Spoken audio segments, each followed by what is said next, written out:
Hey, good morning. Welcome to the Jesus and Jiu-Jitsu podcast. This is episode 146. My name is Isaac Tauaefa. I'm here with Lucas Pinckard. my good man. My good man. You know, like it was so hard not to just. I know. Yeah, but snap into. Yep.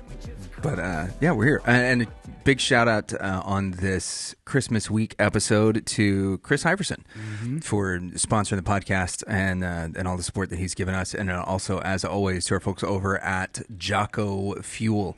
If you want the best, the cleanest supplements on the market, if you want to make sure that you are recovering from jiu-jitsu, well, because every one of us knows, especially those of us that are over the age of 40, that it's a little harder to stay on those mats, man. Go to jockofuel.com, use code JJJ20, get you some krill oil, get that colostrum and collagen, go ahead and snag a little joint warfare and some creatine, get your recovery game down. And if you're one of these young guys that is just destroying everybody, first off, you're a jerk. And second, make sure you get the Jocko protein. It's got all the stuff that you need. Stop taking those nasty energy drinks. Use the Jocko Ready to Drink Discipline Goes. Get in the game and use code JJJ20. Save 20% on all that because, you know, you need a little savings. You spend a lot of money on Christmas gifts. Yeah, well, and how awesome the arrangement we have with them is they give us a portion of, you know, the savings. So you guys save some money, and then we also, it goes towards helping support the ministry. Yeah. So it's a huge blessing for us. It's pretty cool. They're tripling their losses so that we can use this coupon code and they can give to us. Quite pretty actually. Amazing, yeah. So yeah, it's pretty rad. And they've been sending a lot of product out to the events and stuff, which has been really cool as well. So yeah, big thanks to them and to Phil and Maddie 3 and Jackson and Kate and all the folks over at the Jocko Fuel team. Yeah, awesome. Yeah, we've got a couple of things we want to discuss today. Obviously, It's Christmas week, so we want to get into the Christmas story a little bit. We talked a little about Christmas traditions, but before we get into that, there's something that we've been talking about off air for weeks, and I think this beef needs to be brought onto the podcast, and it is the disdain that both you and I have for Paul McCartney's Simply Having a Wonderful Christmas Time. Man. It's... Second worst Christmas fills me song with Christmas of all. rage. It does. Yeah. It's so yesterday I used the song "O Come, O Come, Emmanuel" as the base of my sermon and used its structure sick, for that. dude. It was a lot of fun. The Skillet version? Yeah. Well, yes, like their arrangement of verses. Oh, dude, it was sick. But it's really cool to see how much of that tune ends up just directly relating back, like the structure of, and it's one of these things that if you'll follow me on a quick nerd journey, it was written in like the 11th century. So there's almost as much time between us and the writing of O Come, O Come, Emmanuel as there is between the birth of Jesus and the writing of O Come, O Come. So it's like this cool midway point that kind of connects us through history. I mean, the song is ancient. It was written when the Vikings were still on the high seas, right? So that gives us kind of like an idea of how long Christians have been singing this song. But it's written in this interesting kind of like call and response. So it starts with a name of Christ, a promise that he was supposed to fulfill, and then the people reacting to it. O come, Emmanuel, and ransom captive Israel. So there's the name of Jesus is Emmanuel. The promise was to ransom captive Israel, and then the response from the people is like how they're feeling about it. Who mourns in lonely exile here until the Son of God appears? Like it's the condition of the people, and they're waiting on the promise. And each one of the verses follows in, and that, you know, O come, thou branch of Jesse, free thy nose from Satan's tyranny. From the depths of hell, thy people save and give them victory over the grave. And then the last verse, we'll skip several, but O come, desire nations bind, all people in one heart and mind, bid every strife and sorrow cease, fill the whole world with heaven's peace. So it's actually like one of these songs that could be sung at any point in time because it talks about all of the different points in the New Testament timeline. Like, we want Christ to come. Christ has arrived. We want Christ to come back. And all of the promises in there. And then, you know, some of the verses in between are talking about like our current condition and what sanctification looks like. Oh, come thou wisdom from on high, and teach us in your paths to go, like those kinds of things. So it's a really beautiful song. But as I've been listening to this, I've been pretty impacted by the amount of kind of out and out like sort of pagan-y worship songs that we sing. Now, I say all that to say, like, I have no problem with Rudolph the Red-Nosed Reindeer. Yeah. I don't mind Jingle Bells, right? All I Want for Christmas Is You is not about Jesus, but it can be kind of a fun song. It's a love song. Yeah, you know, and there's a lot of those songs that like I really love to change lyrics with. We spent, I don't know, probably 20 minutes the other day calling relatives, and because I got into an argument with my 3-year-old, because I had argued with him that it's not Rudolph the Red-Nosed Reindeer, it's Randolph the Rude-Nosed Red Deer. And he had very shiny toes, and everybody said they were gross. Oh, man. And Santa gave him tough actin tenactin at the end of it. And no. he was like, no, it's not. It's Rudolph. And so we were going back and forth. And so we, it was just like our goofy family stuff. So we started just FaceTiming family members and bringing them in on this argument. That's good. But like those songs I don't really have any issue with. I know I love the Charlie Brown Christmas Story. Or the Charlie Brown Christmas. O Tannenbaum, Dude, O Christmas Tree. That's one of my favorites. One of mine too. Until I start like singing the lyrics. Oh, is it so pagan? Like when I'm like it's not like, I don't think it's pagan at its origins. It could be. I don't know enough about that song. That's not where I focused. But we were shopping for a Christmas tree. I don't know, 6 weeks ago, something like that. And I'm pushing one of the kids around in the cart, and we're just singing, oh Christmas tree, how lovely are thy branches. I was like, oh. And I keep going through the song, and everything is like some kind of ode to the beauty of the Christmas tree, and the Christmas tree is actually the center of the song. And I was like, you know what? We're not going to sing the song anymore. Like, we'll listen to the Vince Guaraldi Trio version of it without the lyrics and stuff, because it's a dope song, right? It's so good. But we're not singing this one anymore. And listening to all of those things and wondering, like, so there is somewhere in the festivities we've lost the spirit of it. Simply having a wonderful Christmas time is, for me, the pinnacle of we've lost the point. Oh my gosh. Because not only are we coupling nonsense lyrics, we're doing it with bad music from the music is so from bad. Wings. Oh gosh, it's so bad. So what is your biggest beef with simply having a wonderful Christmas time? As we talk about our least favorite Christmas songs in order to prep for the Christmas story. Well, because you have to. Yeah, because that's so the gospel is such good news because the bad news is so bad. Because the bad news is simply having a wonderful Christmas time. No, I'm saying so I can only tell you how all of the good things about Christmas after I outline the bad stuff. Hold on, I'm pulling up the lyrics here. Oh man, because this is my second least favorite Christmas song. The mood is right. Mm-hmm. The spirit's up. Yep. We're here tonight. Yeah. And that's enough. Simply having a wonderful Christmas time ×2. The party's on. The feeling's here. That only comes this time of year. Simply having a wonderful Christmas time. The choir of children sing their song, ding dong, ding dong. Simply having a wonderful Christmas time. The word is out about the town to lift a glass. Oh, and don't look down. The choir of children sing their song. The party's on, the spirit's up, we're here tonight, and that's enough. It's devoid of any meaning. Yeah. It's not descriptive of really any time and or any reason for celebrating. No, and the stupid because I think one of the things is that it's an earworm, so it gets so this song that's what instrument is that? What instrument is that thing in the background? It's some kind of sampler. Yeah, it's a bad keyboard. It's a keyboard. Okay, yeah, that's it. It's a keyboard with a lot of effects on it. It's just awful. I hate it. Yeah. So my most hated Christmas song of all time is "Do They Know It's Christmas" by Band-Aid. Which I didn't know I hated it until you showed it to me. Yeah. So if you don't know, it's a song by Band-Aid that was meant to raise funds to help the impoverished people in Africa.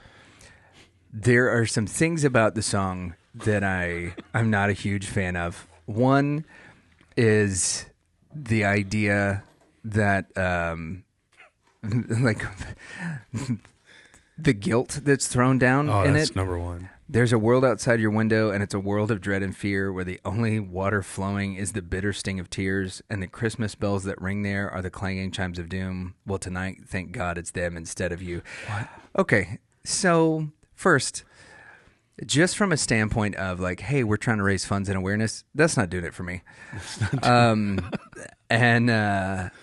also they have this idea that the people there will not know that it's Christmas because there's no snow.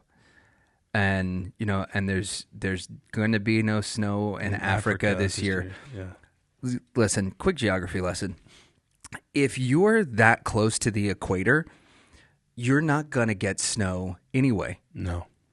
So the point of the song was to help raise funds and awareness. And I do want to just say real quick that there are some amazing ministries that you can partner with, Samaritan's Purse and some other people who do wonderful work in making sure that shoes and wells are available to every community that's out there. There is and I want to make sure that I say this properly because it's one of these things that can get us flagged. We work with a church in Kenya, which we talked about a couple of times, and there's an epidemic of this parasite called jiggers, Jiggers, and when it affects a community, unless they're properly medicated, the medicine is not incredibly expensive, but it takes training to be able to administer it properly because you have to not only treat, because it's primarily in the feet, you not only have to treat it, but then also the person who's treating it has to make sure that they don't get it, right? So like for each person that's treated, you've got to kind of double up the treatments. Or like one person can treat several, but then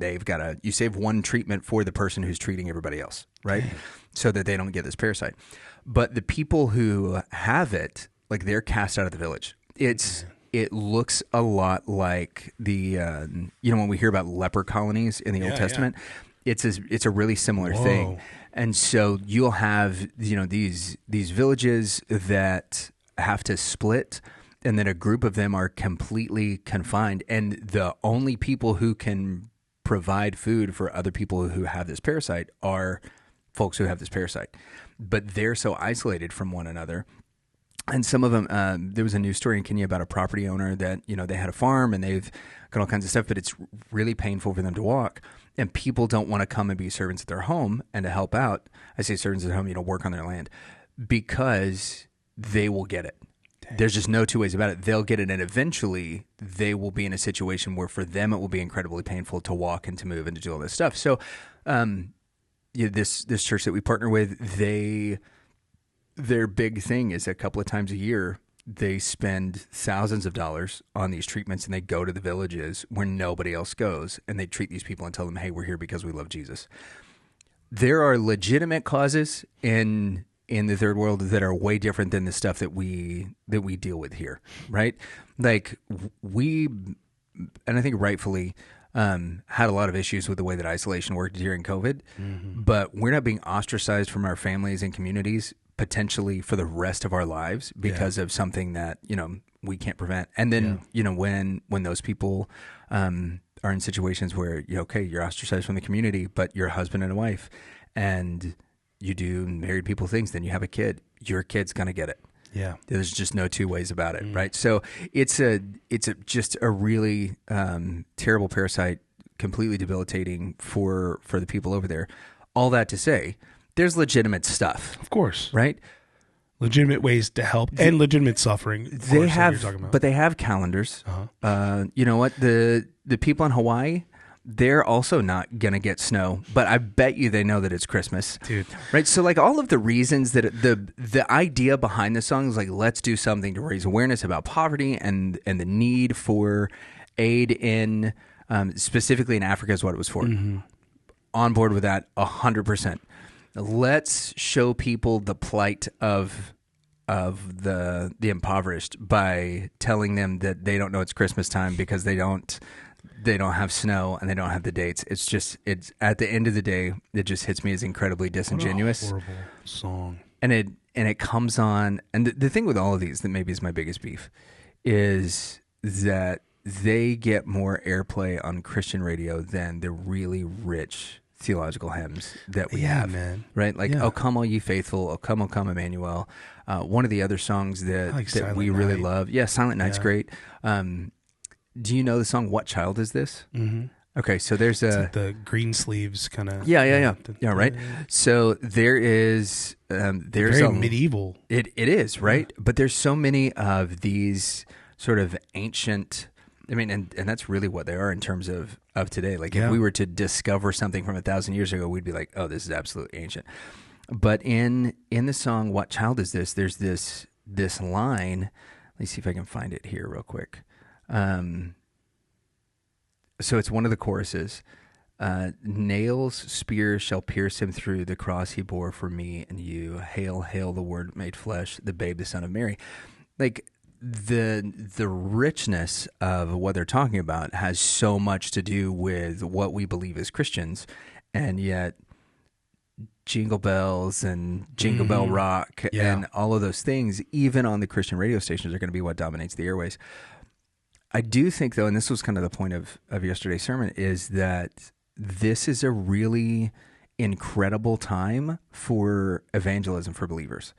We've got this window between Christmas and Easter where people will be coming to church because they feel like they should be, right? And so they'll come at Christmas and they'll have a good time and they're like, you know what, we should go to church more often. And they'll come, periodically between now and Easter. And then for them, kind of the church season stops at Easter, Resurrection Day. And then they look back and they're like, man, we've been doing this a lot over the last 4 months. We've been going to church twice a month. And so, now this was like the big thing. And then on Easter Sunday, it was so crowded and there was so much to do. And then it's really easy to fall off, right? You might capture some of them on Mother's Day, because they're going to be like, Mom, what do you want for Mother's Day? And I just want all my babies in church. And then like, that's it. And they're gone, until the next Christmas season. We have an opportunity though, through these often ignored Christmas hymns, to actually do a good bit of evangelizing because the story is laid out in the songs. Man, it's not so something good. McCartney or Mariah Carey or Band-Aid really did for us.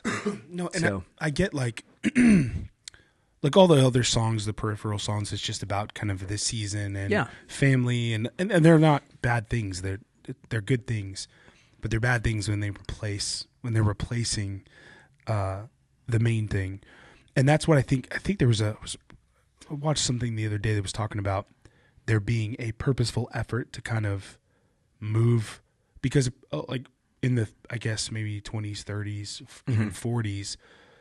40s is when a lot of popular Christmas songs started being written and given out. But before that, almost all the Christmas songs exclusively were theologically rich songs centered around Jesus, you know?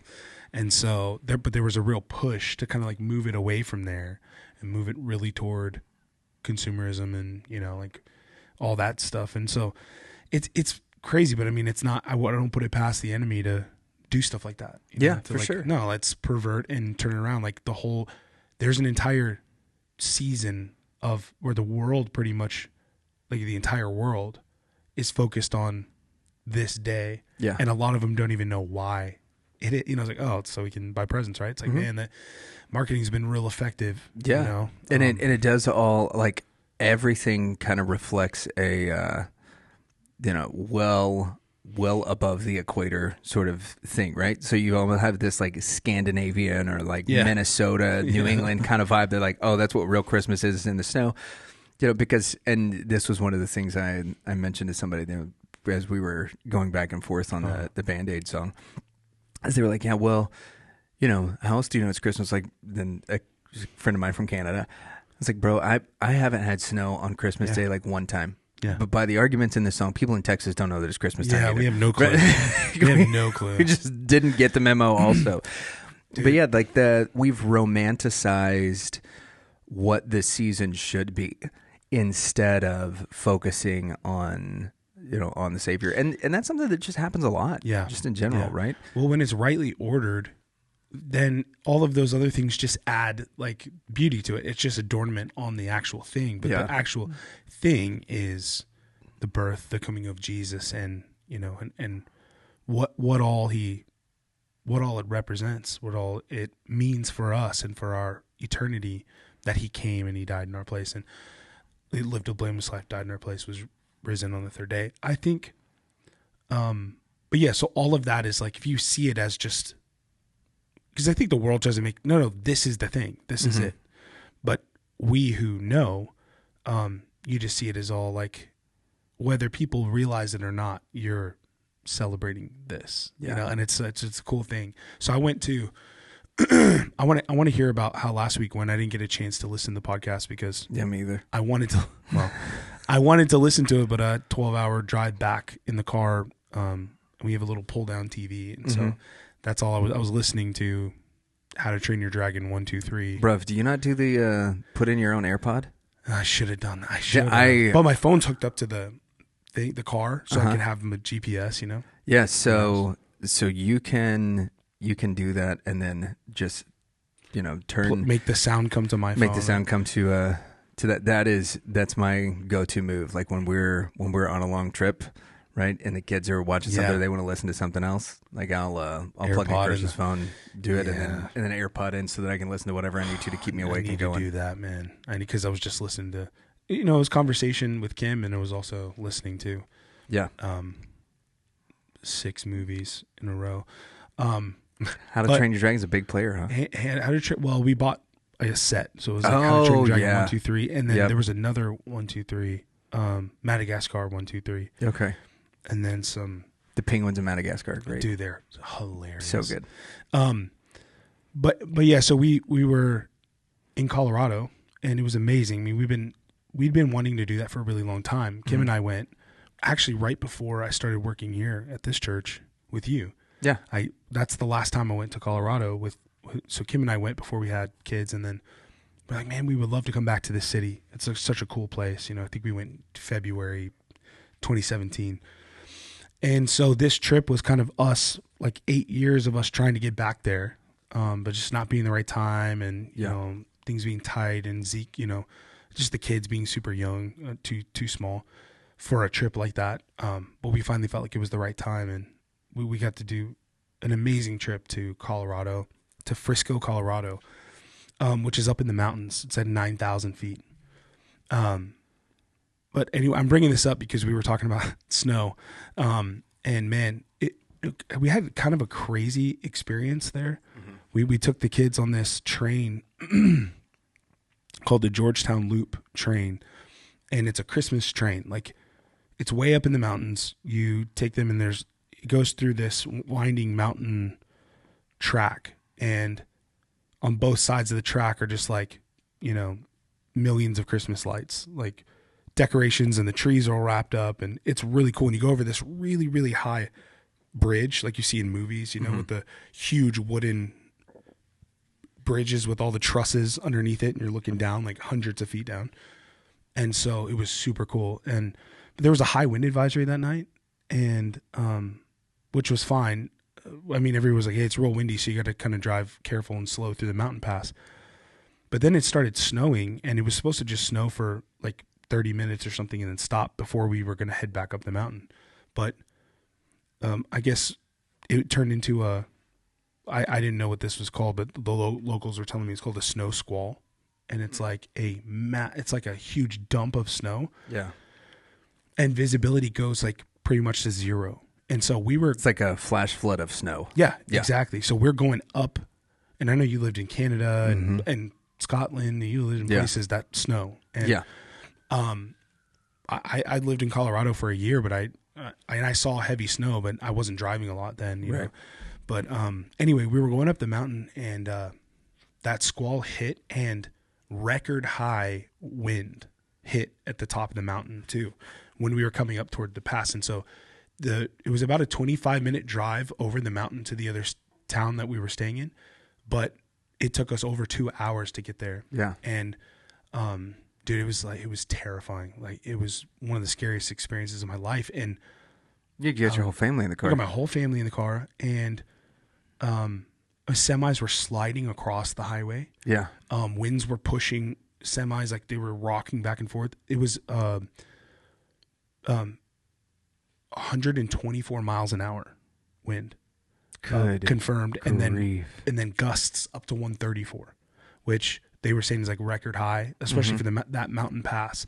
And so you go from where we were, which was about 9,000 feet, which is already, Zeke You was guys are kinda driving struggling. an SUV, right? Yeah, Tahoe. So you are essentially in a parachute.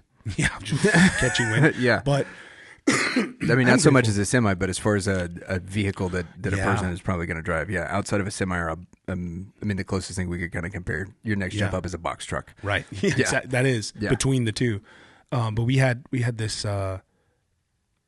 Thankfully Kim's Tahoe, it's older, but it's like, it was a Tahoe Premier from 2017, and so it has a lot of bells and whistles, and one of them was grade braking, which is awesome. Like, just automatic grade braking starts to like use when you're going on a super steep grade, and traction control and all this. And so I was grateful for all these things. They're actually really helping us. But dude, we were crawling like 6 or 7 miles an hour up the mountain, and because I couldn't see the road, I literally couldn't see the lanes, and so there'd be times where, and you can't see 5 feet in front of the vehicle. But you got to keep going because traffic is moving. Traffic is moving, but Yeah, you can't. I couldn't even see. Like, I couldn't see people behind me. I Yeah. couldn't see people ahead of me. It was a kind of a really scary and lonely feeling being up on the mountain. Like, man, I don't know if I'm going to slide off the side of this, Yeah. road into a ditch. Hiccup and Toothless are going to war behind you. Well, yeah, and then Zeke started not feeling good because we went from 9,000 feet to where we were on the mountain was 11,000 feet, and there's not a lot of oxygen up there, and he already wasn't feeling great, and so I could hear him just like getting nauseous and stuff in the back. I'm like, oh, so we're dealing with that while we're also trying to navigate this, and I can't see 5 feet in front of me, dude. And Kim and I were just in the front seat, just like praying for the Lord to protect us and guide us, and the coolest. It was like the best feeling ever. I literally couldn't use even another car as a guide because we were so separated from everyone. Yeah. And everyone was just barely crawling. People were sliding off the side and just like stuck there. And then I could barely see in my rearview mirror because I was thinking, man, maybe we could pull over to the side and just stay for a couple hours until this maybe comes down. But there's really no shoulder. And because there were semis sliding and they had to like pull over and chain up, there's not a whole lot of places to just park for a little while. Yeah, and not a lot of like safe places to get out of the way. Yeah. Yeah. We had less than half a tank of gas at this point because we weren't planning on being there for 2 hours on the mountain. A lot of the town had shut down because of the wind. Right. So it was just but like literally a perfect storm of stuff. But we couldn't stay on the mountain because Zeke was already feeling really sick and we were running out of little oxygen out of that little can. And so anyway, I'm saying this because I think there's echoes of this, the hope of like being saved. And this is a tiny, tiny little micro example of that and very personal. But I looked up and I saw out of my rearview mirror some like blue and yellow lights flashing. And there was like 6 of them or something. And so I couldn't tell what it was, but moved over to the right because it looked like it was moving fast. And on my left, 3 snowplows came up just gunning and knocking a ton of snow out of the way. And right behind them was like 10 cars, like just following right behind them. Right. Dude, it was like the best feeling ever because for a long time I didn't see another car that wasn't slid over to the side or, struggling.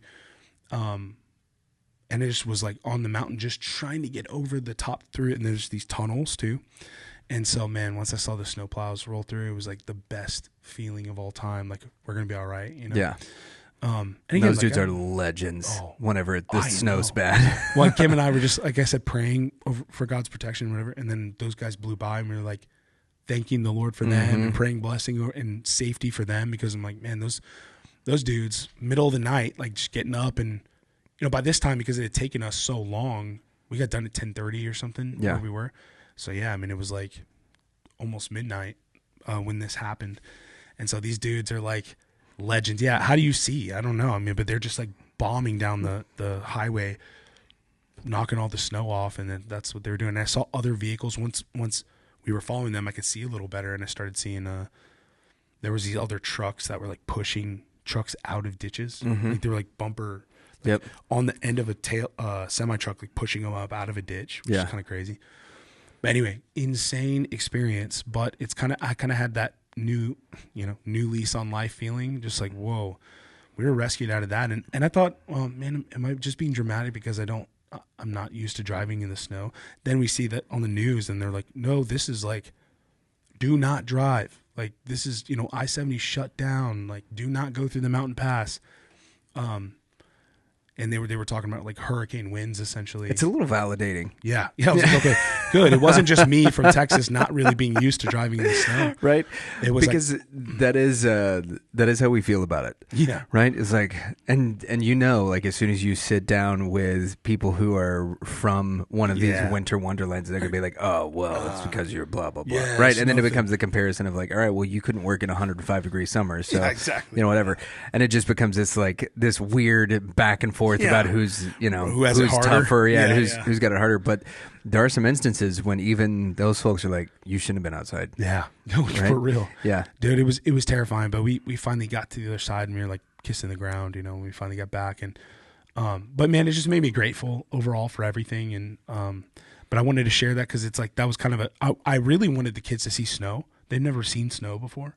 Well, they got to see it. They got to see it. And now are they mortified of it? They're a little scared of snow? Well, they fell asleep during that trip because it was almost midnight. You know, so it was like that helped us, Kim and I, just be able to pray and focus on the road. And we're both like leaning forward in our seats, trying to see a couple feet in front of the car and crawling 6 miles an hour. But man, it was insane. So I'm sharing that story because it was like, wow. I mean, I never experienced something like that. And if it was me, I'd be like nervous, but having my whole family in the car and it's a different animal, right? Yeah, and sometimes feeling my tires like not catching and starting to turn sideways. Yeah, it was like really scary, but I can't stop. Yeah, I was really worried I was going to get hit by a semi or slide into a ditch between the road and the mountain. It was sketchy, but God protected us, and so that's the other part of this is God's faithfulness to us. I want to brag on Him for just giving us peace through the whole thing. Surprising peace and protection and then some validation that on the news they were like, yeah, this is real bad. This is record high winds. Like, do not go through the mountain pass. Pretty insane. That's awesome, man. But I'm glad you guys made it back safe. Yeah, thanks, man. All things considered. Well, I wasn't around last week. No, you I weren't. wanted to hear about how that went. It was good to have. I didn't know those two goobers were going to be on the podcast. Yeah, so when you and Kramer told me you had better things to do than to come on the podcast. Is that what we said? I remember that. That's my interpretation of the facts. Okay. So no, you were on vacation. Kramer had some family stuff that he was taking care of. We were going to have Sterling come on. Oh yeah. And Sterling and I were going to talk about volume 2 of the discipleship, or not the discipleship, volume 2 of the devotional guide, which is getting ready to come out. So hop online. If you're not already on our email list, go hop online and join that. So we were going to talk about that, and we had a couple of other things, and I knew that Jeremiah was going to be in town. So I shot JP a message and I was like, hey, would you be able to come? You haven't been on J&JJ in a while. And we've thought about here's some inside baseball stuff on this. So like JP and I have thought about like doing a Jesus and Jiu-Jitsu episode like periodically, just as like a supplement to have something that's out there whenever we're recording the JP Donnell podcast.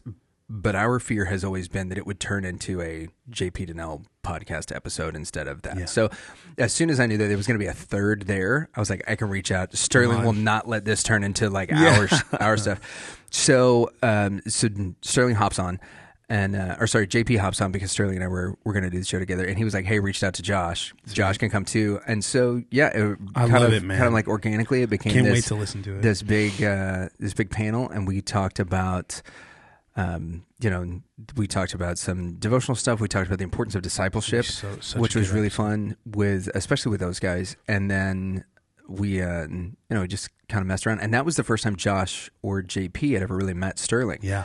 So I didn't realize that. So it was cool getting to introduce them and just kind of talking through all of it. So yeah, it was fun. We definitely missed having you and Cosmo on the show, but it's one of those that like it was a really fun organic conversation that's going to be really different than what the conversation will be in a similar vein. Yeah, but perspectives and stuff are going to be different than what they normally get with. What a good mix of people! Like I can't wait to listen to it. And if you guys hadn't listened, you need to go listen to episode 145. Yeah. I didn't know it wasn't going to be just you and Sterling until I saw the episode description from last week. So I was like, sweet. Yeah. But yeah, man, that's really cool. And yeah, I did, sad to miss last week, but it was really cool. We were on the way. We drove up to Colorado. So Anyway, man, really amazing to get to go do that with my family, and it was cool. Again, it's not about all this stuff. Yeah. But if you have the main thing, then all this stuff is just dressing. It's all just adornment, and it can enrich. Yeah. So I think it was cool because that's another wonderful Christmas song. Oh, come let us adore him. Yeah, there you go. What's the point of that? It's just adoring to adore Christ. That's it. It's so great. That's a really good song. Yeah. What are your okay? We talked about ones we hate. Yeah. Oh, I've mentioned like three big ones for me. "O Come, Emmanuel" might be my favorite song of all time. Yeah. Yeah. Right. And then "What Child Is This?" Great, because it does have the piece about. And that's how we ended our service yesterday. Was we sang through "What Child Is This?" and then we hit the refrain a cappella. So after we'd sung on the songs, then we did "O Come, Emmanuel" to end it after the sermon, and then went to "What Child Is This?" and then we hit that refrain, "Nails, spears shall pierce him through, the cross he bore for me and you. Hail, hail the Word made flesh, the babe, the Son of Mary." And that's where we ended the service, was just letting the congregation sing that a cappella, because it is like that's the whole point of it. "Come Let Us Adore Him" is another one. "Come All Ye Faithful." Dude, good There's ones. so many. "Joy to the World" has become another favorite of mine. Like I used to kind of roll my eyes at it whenever I was a kid. And even when I was probably in my 20s, because we played it ad nauseum. Yeah. And it's one of those, it's pretty easy to play. And we always felt like it was like we would need to dress it up. Right, because you get a bunch of musicians. Chord changes. It is a lot of chord changes, right? But you get a bunch of musicians together, and we're always going to try to do something different with the song. Yeah. So it changed for me. We wrote. I was working with some gospel artists, and we wrote kind of a funk version of the song. And as a bass player, like that is the like, okay, we're gonna do a funk version of this song, and I'm like, all right, time to roll up the sleeves, get comfortable, like lock in with the drummer. This is gonna be about us from the music standpoint. Like if we can do something cool. And we did, obviously when you're playing in that genre of music, that, the musicians that you're just surrounded with, the piano player was just unbelievable. And when we're solid, not that we're doing anything incredibly flashy, the drummer was unreal, but we set a pocket up to where the vocalists and the pianists and the guitar players can just kind of go off and do their own thing. So we start doing that, and it was a ton of fun. We were having so much fun with music, and I kept thinking like, oh, we got to get back to the lyrics. And it was one of the first times that I had really thought about that with a Christmas song. Yeah. And the reason like it hit me so hard was that the point of the song is that the world should be filled with joy because the Lord has come. Yes. And that was just another one that I overlooked for so long, and now is one that I'm so pumped to sing, and it's just such a triumphant song. Triumphant is the perfect word, dude. And now it makes a lot more sense to me that that's the case. It hits harder. Yeah, absolutely. And that first like big, and especially if you go to a church that has a symphony orchestra, a lot of churches will do stuff like that for their Christmas services, and that first like bum bum bum bum. Oh, it's just so good and big, and like that's what heaven, I feel like this is what heaven's going to sound like. Like the Lord's going to walk into the throne room and just the place is going to explode. So I love it. I love Jeremy Riddle's version of "Joy to the World," dude. Tom Riddle's version is terrible. I don't know Tom Riddle. He's Voldemort. I know Tom Bombadil. Tom Riddle's Voldemort. I know Tom Bombadil. That's it. Yeah, Tom Bombadil's great also. But yeah, the Jeremy Riddle one is. Here, I'm just gonna play. You're gonna play a snippet of it. Yeah. You get like 4 seconds of it that you can play.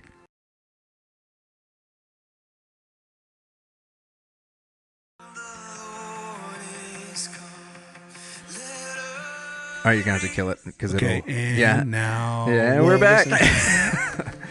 Thanks, YouTubes. Here, I'm gonna fast forward a little bit. There's like a little guitar lead part that's cool. Okay, yeah. Well, and So that was the thing for us that made that song so fun, is that, you know, when we were doing this kind of gospel funk version of it, we were really filled with joy because we were getting to use our skills and our talents. And, you know, there's a bit of one-upsmanship whenever you're playing with just stellar musicians, right? Yeah. And it's the same thing on the mats. When you're with somebody that you're a similar skill level to, right? That there's a little bit of one-upsmanship that they, you know, they start pulling on your lapel, and you're like, oh no, yeah, I know, All right, you know, buddy. I know how to do this too, right? Yeah. You know, I remember the first time that somebody started pulling my gi top out of my belt. I was like, what is happening? You're Right? not going to use that on Yeah, me. like, Stop. Why That's are mine. you trying to undress me? This is Yeah. so inappropriate. And then, you know, the next thing I know, like my arm and my head are tied in a knot. I'm like, all right, I can't even tap. Right? So, you know, but when there's somebody that's like your same level that starts to do it, and you're like, oh yeah, you're gonna try to use the, you know, these gi top chokes, like I'm gonna do the same thing. So you know, by the end of it, neither one of you has a gi top on, and you're both wrapped up in each other's belts, and the whole time, like, there's this one-upsmanship that's there. So it's kind of the same thing in music. Whenever you're having fun, is that, you know, somebody will do something cool, and then you'll try to, you know, do the next cool thing, and that, you know, we were just enjoying the song so much, and then coming back to, you know, Joy to the World lyrics, at the end. Coming back to the lyrics after that was a blast for us. But we knew also, like, all right, this is only something we can do in rehearsal because it will, when you're trying to get a congregation engaged in worship. Isn't that weird? Some of the stuff that you do as a musician just isn't the I know the this most is a engaging. tangent, but it's to your point, Yeah. and I know you'll appreciate this. But I saw some posts, and it was Paul Washer, and he was talking about music and how essentially musical preference was a distraction from, like, the music itself and the lights and the fog machine. Of course, we know that whole criticism, which is right, you know, right, but. I commented on that post, just something I thought was funny. I was just like, yeah, I agree with Paul Washer here, but I also don't see Paul Washer like worshiping to a theologically sound Christian heavy metal song. Like, if it was Christian heavy metal, he wouldn't. It's theologically sound. All the words matter. Right. But Like, it's the I sound. don't see Paul Washer lifting up his hands to Skillet's version of O Come Emmanuel. No. Right? So I was trying to say it from the other perspective, because it was like, well, look, you're talking about music being, or the lyrics being the important piece of it. Right. But stylistically, like, saying like, well, this style's better than that style. Mm-hmm. For what? Like, why is this style better than that style? I was just making a joke, you know, and some other guy was like, the post of the page was like, you know, talking about like, you don't need music. And I was like, no, but, you know, we are like, you know, Chandler says this all the time, and he's like, take note of the things that stir your affections for God. Yeah. And so beautiful music is one of those things. You know, the guy's like, do you need music? No, you need sound teaching. I'm like, well, look, you know, and I told him, I was like, air and bread and water will sustain you. Like, that's all you need for life. Yet God in his goodness gave us flavor and gave us and then, you know, steak. Yeah. Like Yeah. He didn't, you know, we don't have to. So but he does these things, like he makes beautiful things, and therefore our enjoyment, therefore his glory first and foremost, and then subsequently for our enjoyment as well of him. Yeah. So like we make a much. And there is, you know, and we've talked about this from a worship leader standpoint before. I don't know that we've ever talked about it on the podcast, is that there's a difference between playing music that we enjoy and playing music that is meant for congregational worship. Yeah. And maybe that's something we can dive deeper into on another episode, because I do think, especially with Ryan, because I think it'd be good to get his perspective on it. Yeah. Right. Because he doesn't come from a place of a musical background. Like, he hasn't led worship. Right. So like getting hey, you know what? There are some songs that are easier to worship to, and some that are more difficult, right? Like, that's predictable melodies and really things want like to talk about that, because that was the heart of the post. Yeah, was for like, sure. Oh, this song doesn't move me. And like, well, you know, he was criticizing people that say that, because worship is for God. Yeah. Yes, but there are also things that lead us into that make it easier for us. They're like I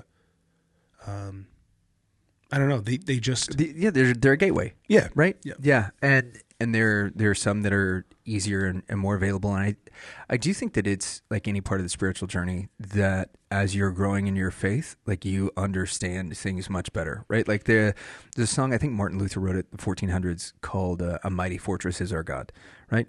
A mighty fortress is our God, a bulwark never failing. Okay. Right. If it's your first time in a church and that's what you end up singing, or you're a new believer and you're singing this song that's like written for organ, a mighty fortress is... You're like, that's not a melody that anybody uses or sings. No. I don't know what a bulwark is, right? Like, why would anybody do this? This is so weird. When you know what the song is about, now it's beautiful. Yeah. And there's a certain amount of like understanding the lyrics and with anything else. But one of the things I think is so important and what I love so much about Christmas music is that we're meant to sing songs that praise God and that teach about God. Yeah. And the guy, I can't remember, his first name is Bob, which is super generic, but he was the worship minister for Sovereign Grace for a really long time. And his whole perspective on it in his books on worship is that we should be teaching in worship.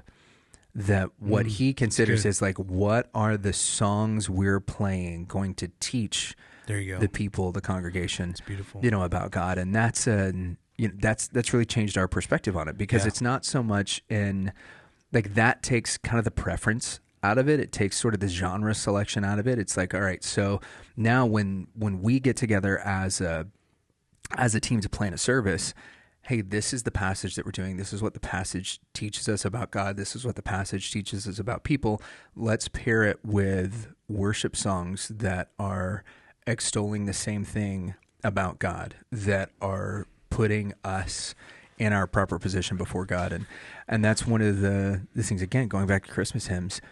I don't know that there's a time of year where there are songs that we are more familiar with that do that better than at Christmas time. Yeah, they're essentially, I mean, they're all written like how old school hymns are written, the same way, super theologically rich, and melodies that are not hard to follow. I mean, once you like hear it a couple times, like, oh, okay, I know how that goes. And they're made to be sung. Yeah. Yeah, I love it, man. And that's one of the criticisms that some people have about some modern worship stuff is they're difficult for the average person to sing, right? Yeah. Like no matter what you may think of Chris Tomlin as a worship leader or an artist or a performer, however you want to categorize him, that the songs that he sings in like B and C, not to get too into the music theory stuff, is that there are a select group of people that can sing in that range. Like most of the time in church, when you're singing a song by Chris Tomlin or by David Crowder or Maverick City or any of these big worship leaders or worship houses, you're not singing in the key that they wrote it in, because it's so difficult singing to do in it. G. However, right? Yeah, exactly. However, when you listen to that song on the radio or whatever, those higher keys, they do have a big presence, right? And they're a little bit more appealing to the ear. Yep. But that's what they're written for. They're written for that singer or worship leader in the range that's comfortable for them and all that. And these songs from antiquity, and the further back we go, the more it becomes like this, because, you look at the Gregorian chants, they were written so that the entirety of the congregation could sing. The worship leader would get lost in the midst of the congregation singing, but their whole purpose was that they would be singable. Yeah. And that's not always the case anymore. Yeah. Right. And so it is one of those things that, like it's a great entry point, that we are listening to songs that encourage us, that we're listening to songs that give us hope.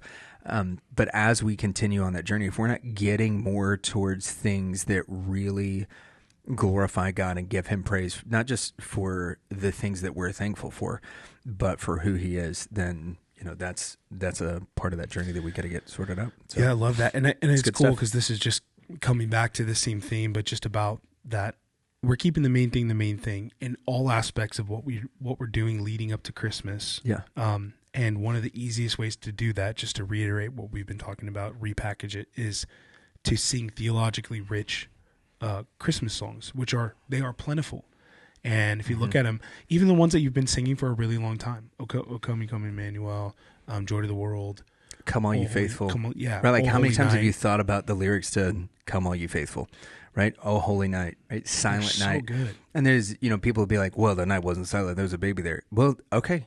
Yeah, it wasn't silent for maybe like the first 30 minutes. Yeah. Or like during the labor portion. Yeah. Right? However long that lasted. But leading up to that, if you've been in an L&D room, then you know that, hey, there is this calm before the storm that happens when mom and dad, and it's emotional to talk about, right? Like, you know that it's about to happen. And there's this beautiful kind of piece of like, I don't know what's next. Yeah. I don't know what everything looks like now, but for now it's just me and you. And, we're about to get to see a new life brought into the world. Yeah. And then, there's gnashing of teeth and tears and all kinds of stuff during the delivery process. And then there's crying after. But in those moments right after that, it's the same thing, right? Yeah. They get mom and baby skin to skin, and the baby's cried, but now, he's quiet in our home, right? Because we got no girls. And, mom's happy and satisfied, and dad's just... And it's just there. Silent night. It is, bro. It's totally quiet, and you're just taking in everything. Yep. In a much different way. So, yeah, like the kitschy criticisms of like, oh, it wouldn't have been quiet. Like, yeah, it will. It will pretty soon. Yeah. Yeah. So all that, it's just everything about those songs is so rich and beautiful. God rest you, merry gentlemen. Such a good song. That good theologically rich song too, to save us all from Satan's power. Yeah, man, it's just such a good. I love it. And there's a billion of them out there for us to sing and to, and like, so my encouragement is for people who have heard those songs a million times. Yeah. Just never really slowed down to listen to the lyrics and let it influence you. You want to read this? Let's do it, man. Luke 2. Do we want to do the popcorn style? Yeah, because we're gonna go through the entirety of the Christmas story. Mine's broken up from 1 to 6, so I'll read 1 to 6, and then you want to read. Are you ESV? This is actually NLT, I think. Okay. This was a gift. I like nice. ESV. Yeah. I just know where you go to church. Yeah. Yeah. Luke 2. Yeah. CSB too. Yeah. Chandler's been preaching on CSB for a couple of years. Good. Yeah. At that time, the Roman Emperor Augustus decreed that a census should be. This is Luke 2, by the way. At the time, the Roman Emperor Augustus decreed that a census should be taken throughout the Roman Empire. This was the first census taken when Quirinius was governor of Syria. All returned to their own ancestral towns to register for the census. And because Joseph was a descendant of King David, he had to go to Bethlehem in Judea, David's ancient home. He traveled there from the village of Nazareth in Galilee. He took with him Mary, his fiancée, who was now obviously pregnant. And while they were there, the time came for her baby to be born. She gave birth to her first child, a son. She wrapped him snugly in strips of cloth and laid him in a manger because there was no lodging available for them. In the same regions, shepherds were staying out in the fields and keeping watch at night over their flock. Then an angel of the Lord stood before them, and the glory of the Lord shone all around them. And they were, as Linus says, they were sore afraid. That is, pause right there. That's my favorite part of the Charlie Brown Christmas is when Linus reads this passage. And they were terrified. But the angel said to them, "Don't be afraid, for look, I proclaim to you good news of great joy that will be for all the people. Today in the city of David, a Savior was born for you, who is the Messiah, the Lord. This will be the sign for you. You will find a baby wrapped tightly in cloth and lying in a manger." Suddenly there was a multitude of the heavenly host with the angel, praising God and saying, "Glory to God in the highest heaven, and peace on earth to people he favors." When the angels had returned to heaven, the shepherds said to each other, "Let's go to Bethlehem. Let's see this thing that has happened, which the Lord has told us about." They hurried to the village and found Mary and Joseph. And there was the baby lying in the manger.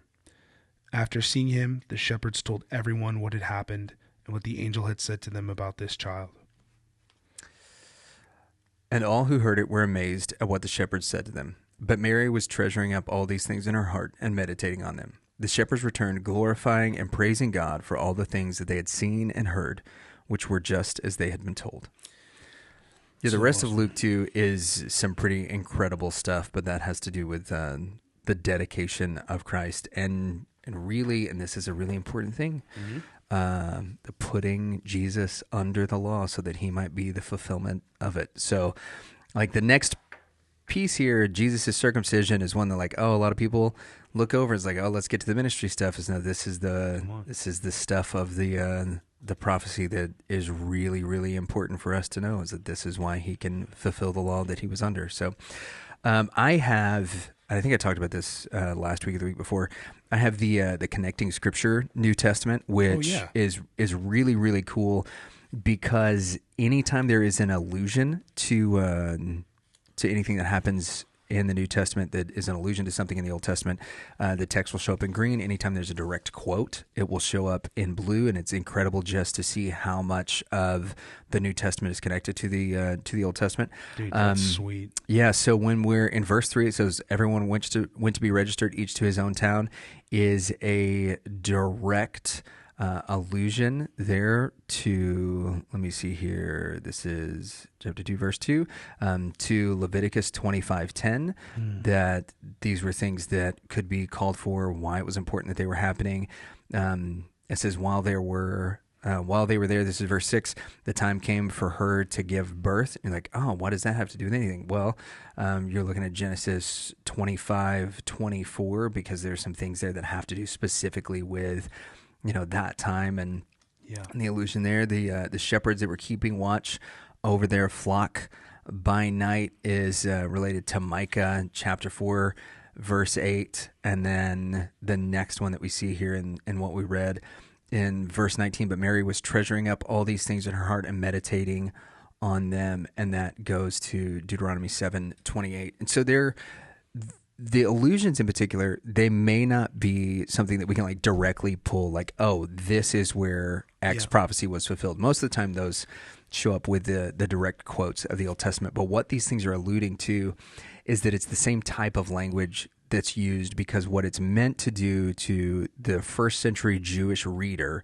is to invoke in them this same type of thing that was going on whenever, the passages in Deuteronomy or Leviticus or whatever were written and give the same sort of hope that we see in all those passages. So really, really cool stuff. So beautiful, man. Yeah. And, just the fulfillment of prophecy through the birth of Jesus, the timing, the place, what he is called, what he's named, who how he was born. Yeah. And all of this is just so amazing. And then, just even the fact of him, of the God of all creation, the sovereign King of Kings and Lord of Lords, choosing to be continually to throw people off of what their expectations were. Like we talked about this, that Christ is not the Messiah for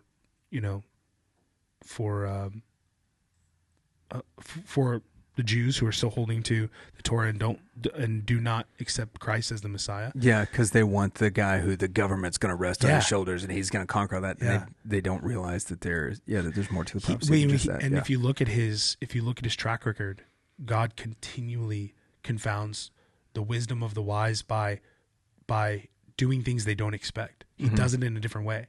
And Jesus even, shows us that, like, he's, they're really good at holding to the letter of the law, but not the spirit of the law. And so he's like, no, you've heard it said this, but I say this to you, like clarifying that continually. He just shows like you have a off understanding of what is going to happen. And he shows it by things like him being born in a manger, in just the lowliest place, the humblest place. And I think it's amazing that he chose to do that. He came because he could have come in a triumphant way. There could, doves could have delivered him from the stars. Yeah, I mean, there were angels that showed up to the shepherds to herald his birth. Yeah.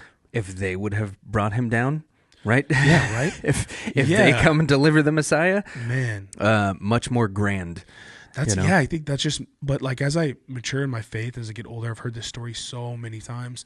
But there's details like that if you really chew on them for a while, it just becomes more rich. So like this chewing on this, the way he was born in just a lowly place and in a dirty trough that animals eat and drink out of, like, and born in a barn, this is.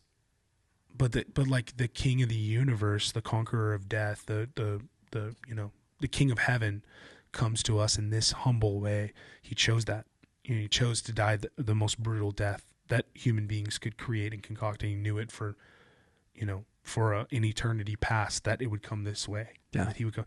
It just makes me love him more when I understand more about what was done and what he did for us. And so it's just amazing, man. And again, so chewing on scripture, listening to theologically sound Christmas songs, thinking about these things. These are things that stir my affections for God. They make me love him more. They make me see him more clearly. And as I see him more clearly, I love him more.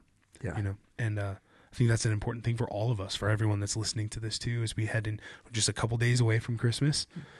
It's a really easy way to set your affections on him or to stir your affections for him by listening to these songs and reading the scripture and really getting a feel for what this season actually means. Yeah. So yeah, it's a good Christmas Eve conversation to be having. And, real quick, and it's fun to have these talks and to ground us in it. And I think one of the reasons that it's so important for me is because I, having worked in a few different countries, having spent a lot of time with people who are hurting, that this time of year can also be something that is, or a time of year that brings with it a lot of pain for some folks. Mm-hmm. And so I want to encourage everybody on two sides. One is, if you're having a big family get together and those kinds of things, like, don't forget the people in our community that are hurting. Yeah. Right. If you know somebody that's not going to have a place to go, make sure that you reach out. Right. Or maybe you don't know if they've got a place to go or not. If you think that they may not, just invite them over. Yeah. Right. Just to extend a little bit of love to those folks. And if you are, maybe you're serving somewhere and you're listening to this podcast. First off, thank you guys for the sacrifices that you're making. The men and women of our armed forces are absolutely incredible. And we know that it's not your choice to be far from home during Christmas time, but that is why they call it service. And we thank you for your sacrifice there. There are those who are in the mission field that aren't going to be home. That was me on a few different occasions. And then there are those who just aren't going to have a place to go. Mm-hmm. Regardless of where you're at or why you won't be able to be with the people that you love, or maybe you're in a situation where you wonder if anybody loves you at all. Mm-hmm. That this story in Luke chapter 2 is evidence that God loves you. Mm-hmm. And whether you are surrounded by people and feel lonely or whether you are all alone, when we focus on Christ, that the peace of God which surpasses all understanding, we're told, will come upon us and will rest upon our hearts. So in the midst of a season that for you, it may not feel like you can sing joy to the world, where it may not feel like you are filled with all the holiday cheer and the gladness and things that come from there. All of that comes from what we talked about today, the promises that God made us being fulfilled in the person of Jesus Christ. And if you can fix your eyes on him, if you can focus on the good things that he has done, and I will tell you that I've been in places where like that has been the case for me, where the holidays were either super stressful or really trying or very lonely. That God can press into that loneliness is often an invitation to come into God's presence. And if we'll do that earnestly, that, we may not hop up from a prayer and click our heels and run outside, but that God can satisfy us and our hearts in those moments. So I just encourage you to press into Him and remember what was given to us. Mm-hmm. Yeah. I also want to add somebody to that list of people you talked about to consider is also, and this is an unexpected one for most people, but vocational ministers. So Yeah. the Christmas season is extremely taxing for vocational ministers because they know the mission field and the opportunity they have because church attendance goes way up during this season. And so they have a huge opportunity to reach the lost, but there's a lot of weight on their shoulders. And I know because I've been on staff at churches and I know the feeling of how chaotic it can be, and you can get so spun up and busy in ministering to other people that, you yourself are war thin and missing some of that. You're missing it yourself. And so anyway, pray for your pastor, pray for his family. Cause it is an extremely busy, time. It's a joyful time. And again, the opportunities are plentiful, but, Christmas is always like a very big push in churches to reach out to the people that are going to come, and they want to have back. They want them to join the church. They want them to be a part of the congregation. But it's a very taxing season, and so make sure to say a prayer for your pastor. Check in on them as well during Christmas. Well, I guess we can pray and then a couple announcements. So yeah, let's do it. Heavenly Father, thank you for this day, Lord. I thank you for for the beauty of your word and the truth of your word. We thank you for Luke chapter 2, God, that we can look back and see how this all played out and, Lord, what it means for us who believe, who are in Christ. We thank you for all that you chose to do, to be born in a manger, to live a perfect life, to die a death that we deserved, and in your resurrection to make a way for us to be in community, to be in communion with you for all of eternity by the blood of Jesus. And we're just so grateful for that truth. And Lord, I pray that in a couple days, as a lot of families wake up and they spend time together and they prioritize, just all the things of Christmas culturally that happen, Father, I pray that you would make it, that you would stir their hearts to remember the reason why we do all of this. And there's so much cliche about remembering the reason for the season, but God, I pray that you would make it real for every person. And like dads like me and Lucas who are tasked with sharing the true Christmas story with their kids who just want to tear open presents, and Lord, that you would give us wisdom on how to make it, to share this truth and this beauty and this story with them in a way that they could hold on to and they could understand. And so I pray that for every parent out there who's tasked with explaining this to their children. And Lord, I just pray that you would bless, there would be an increase of joy and peace in this season for every person, and especially for those who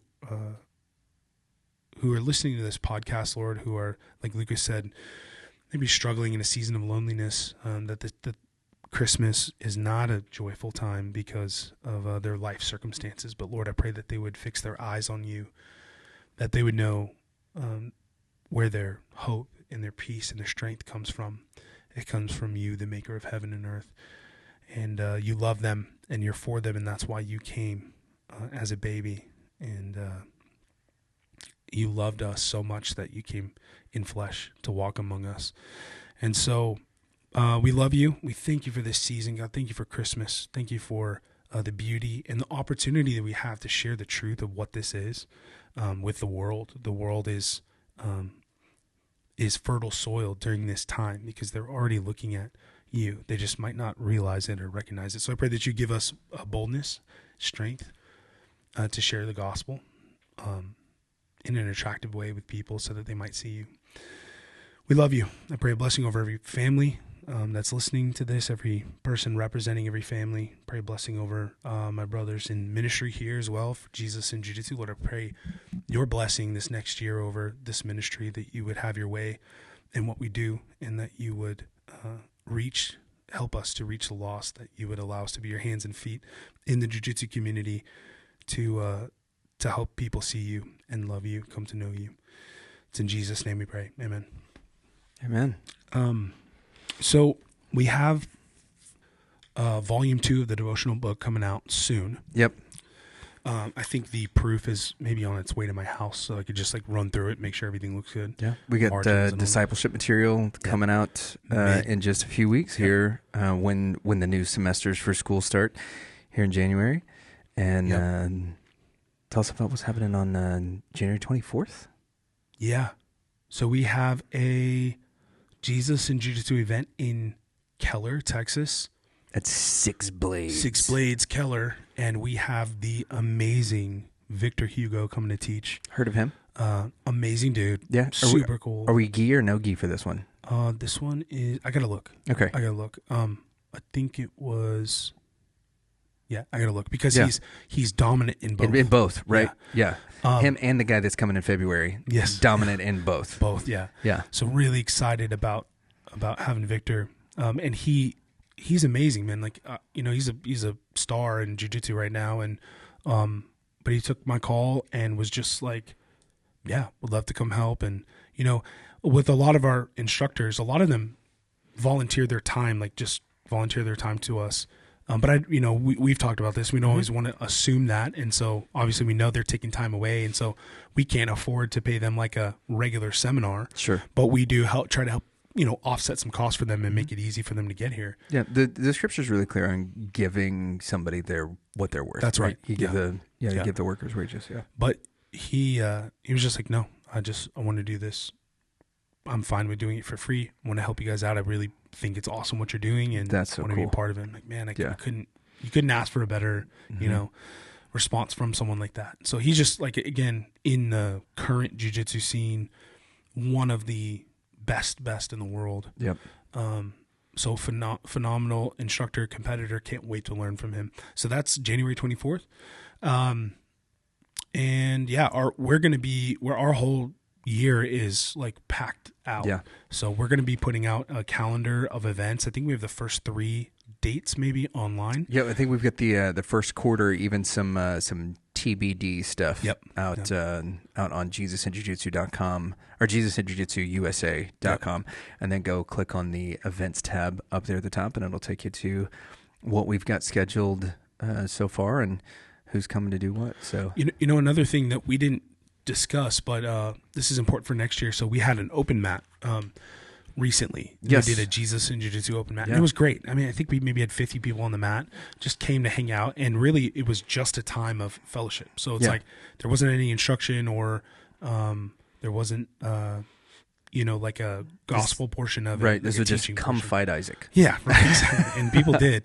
But it was such a blast, and I'm looking forward to, just because we were seeing how it was going to go, and really excited to be able to offer those next year as well, because there might be times where we're traveling out of state, but we want to give our local, like home base community opportunities to get together. Yeah. And so even if we're not having like an official event where we're having an instructor and a gospel presentation, we are going to have fellowship and time spent together where we're going to get together and roll, pray, spend time together, have fun. Yeah. And so I think really looking forward to doing that next year, but our calendar is going to be packed out. Can't wait to share the whole thing with all you guys. But help us get to a goal for next year. I mean, we have so many initiatives, and we could use your generosity, your donations. Yeah, you got a couple of weeks left before the end of the year. So if you or your company wants to make a year-end donation and make sure that it is on this year's taxes, you can go to JesusandJujitsuUSA.com and then click on donations and be a part of what we're doing here, because those year-end gifts, not only are they helpful to us, but they're also the ones that are kind of calculated by your accountant, where they say, hey, you still have to give this much money in order to keep us good. And if you were to take that and give it to Jesus and Jiu-Jitsu, one, it would be well used. It would go to further the gospel and ultimately grow the kingdom of heaven. So yeah, if that's how you're feeling led, pray about it, and we would love to partner with you in ministry in that way. Yeah, it'd be awesome. Well, it's been great spending time with you guys. We love you. Merry Christmas. I got one more of these before 2026. That's right. Crazy. This has been the Jesus and Jiu-Jitsu podcast, episode 146. Go train.